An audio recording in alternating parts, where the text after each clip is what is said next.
बाबा जानी करवट लेकर हल्की सी आवाज में बोले, बेटा, कल क्या मंगल होगा? गर्दन मोड़े बिन मैं बोला, गर्दन मोड़े बिन मैं बोला, बाबा, कल तो बुध का दिन है। बाबा जानी सुन न पाए, बाबा जानी सुन न पाए, फिर से पूछा, कल क्या दिन है? थोड़ी गर्दन मोड़ के मैंने लहजे में कुछ जहर मिला के, मुंह को कान की सीध मिला के, धार के बोला, बुध है बाबा।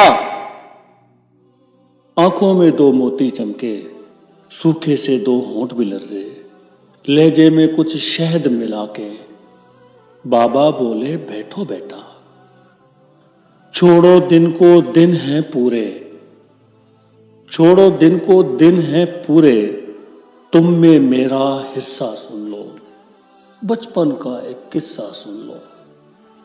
यही जगह थी, मैं था, तुम थे। तुमने पूछा, रंग बिरंगी फूलों पर ये उड़ने वाली, इसका नाम बताओ बाबा।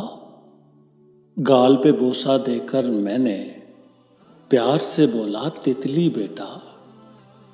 गाल पे बोसा देकर मैंने प्यार से बोला, तितली बेटा। तुमने पूछा, क्या है बाबा? तुमने पूछा, क्या है बाबा? फिर मैं बोला, तितली बेटा।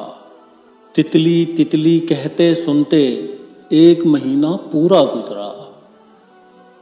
एक महीना पूछ के बेटा, तितली कहना सीखा तूने। हर एक नाम जो सीखा तूने, कितनी बार वो पूछा तूने। हर एक नाम जो सीखा तूने, कितनी बार वो पूछा तूने। तेरे भी तो दांत नहीं थे, मेरे भी अब दांत नहीं हैं। बातें करते करते तू तो थक के गोद में सो जाता था। बातें करते करते तू तो थक के गोद में सो जाता था। तेरे पास तो बाबा थे ना, मेरे पास तो बेटा है ना। बूढ़े से इस बच्चे के भी बाबा होते सुन भी लेते। तेरे पास तो बाबा थे ना, मेरे पास तो बेटा है ना, मेरे पास तो बेटा है ना।